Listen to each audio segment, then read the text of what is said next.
Shalom, manger est une chose très importante. Si nous ne mangeons pas, eh bien, nous ne pouvons pas continuer à vivre. C'est vrai aussi bien pour les hommes que pour les animaux, que pour les plantes. Nous avons tous besoin d'être alimentés. Donc on pourrait dire, comme c'est une fonction naturelle, c'est une fonction biologique, il n'y aurait pas grand-chose à dire du point de vue de la Torah.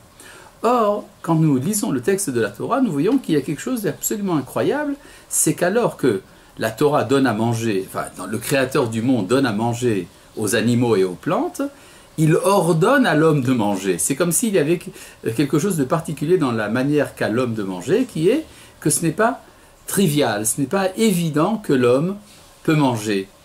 Et la raison est très simple, c'est qu'en fait, il y a dans le fait de manger, il y a quelque chose d'un peu abaissant, quelque chose d'un peu dégradant. Parce que, comment, moi qui suis le centre de la création, je suis l'être le plus élevé du monde, je suis dépendant pour mon existence d'un être inférieur, un morceau de pain, une carotte, un concombre, vous vous rendez compte?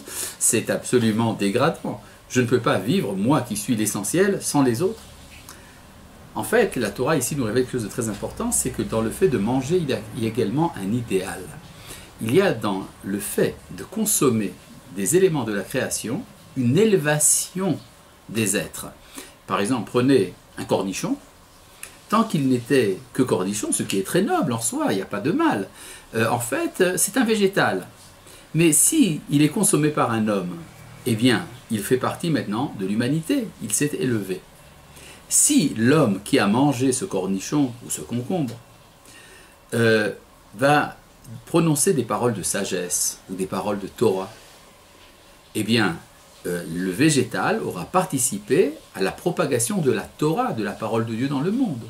Donc il y a quelque chose ici, on pourrait dire, de véritablement noble et idéal. Le problème, c'est que nous mangeons parce que nous avons faim. Il y a donc quelque chose d'un peu sauvage là-dedans.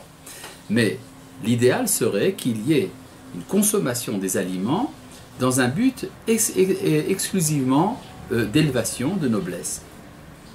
Il y a un peu de cela dans la consommation des sacrifices. Vous savez que d'après la loi juive, d'après la halakha, on ne peut manger un sacrifice qui est présenté à Dieu que si on n'a pas faim. C'est-à-dire, on ne vient pas manger de l'animal ou de la semoule qui est présentée sur l'autel et qui après est amenée à la table de celui qui l'a offert. On ne peut le manger, non, on ne peut pas le manger parce qu'on veut satisfaire une nécessité. Au contraire, on le fait parce qu'on veut participer à la table du Seigneur. Et donc, de ce point de vue-là, il est très important de manger. Vous savez qu'il y a une expression courante chez les bonnes mères qui est « mange mon fils ». Eh bien, on peut dire que d'une certaine manière, c'est également ce que le Créateur veut de l'homme. Lorsque l'homme est créé, la première chose qui lui est ordonnée de faire, c'est « tu mangeras de tous les arbres du jardin ». Il n'est pas dit au début « tu ne mangeras pas de l'arbre de la connaissance », on lui dit d'abord « tu dois manger de tout ». Et quand on dit « tu dois manger de tout », ça implique également l'arbre de la connaissance. Seulement, il y a un problème. C'est que la consommation de l'arbre de la connaissance dans l'immédiat peut entraîner la mort. Le jour où tu en mangerais, tu mourrais. C'est pour cela que la Torah nous dit qu'il faut d'abord manger de l'arbre de la vie et après seulement de l'arbre de la connaissance. Il faut d'abord remplir sa vie intérieure, ce qu'on appelle l'arbre de la vie, et après acquérir une masse de connaissances. Tandis que si on est une encyclopédie vivante, mais que l'on est dénué de vie intérieure, eh bien, il est très difficile de réaliser la vie. Eh bien, on peut dire que, de ce point de vue-là, la Torah n'est pas du tout végétarienne. Au contraire, plus on fait participer les êtres au monde intérieur de la vie humaine, mieux c'est. Seulement, il n'est pas impossible qu'un jour l'humanité devienne végétarienne, par élévation morale, ce qui est tout à fait possible, et parce que viendra un jour où les êtres ne seront plus dépendants les uns des autres. Pour l'instant, nous vivons dans un monde dans lequel nous sommes tous dépendants les uns des autres, et donc il est bon même de tout consommer, selon les règles évidemment, de la cacheroute. On ne peut pas tout manger, même nos amis noachides ne peuvent pas tout manger. La chair d'un animal vivant est interdite. Mais, et puis pour les enfants d'Israël, ça va encore plus loin, il y a toute une série d'interdits alimentaires. Mais il n'y a aucun goût qui est véritablement interdit.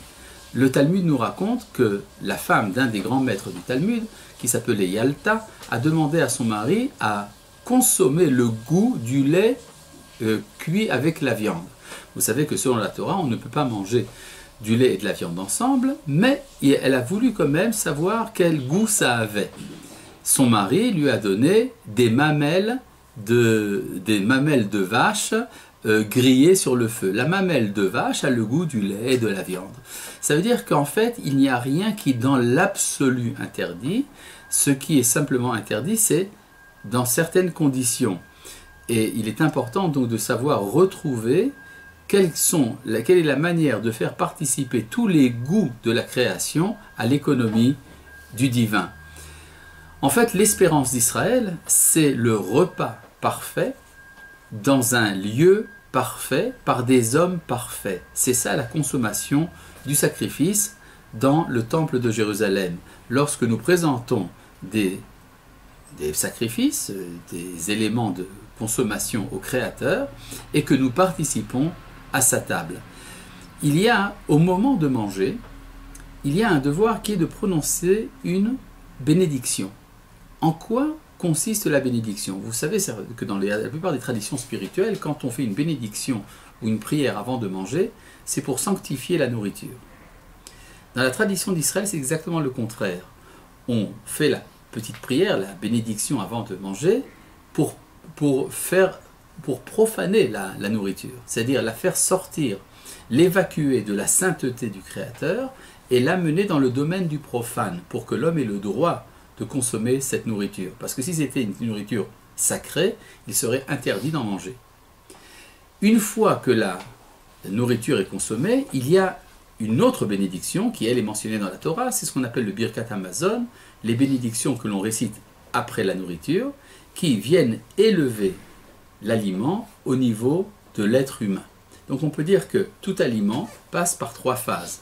Il est fait partie de la sainteté divine de la nature, il passe par le profane de l'homme, et après il est sanctifié à nouveau par la Neshama, par l'âme de l'homme, à travers les bénédictions du Birkat Hamazon, les bénédictions après le repas.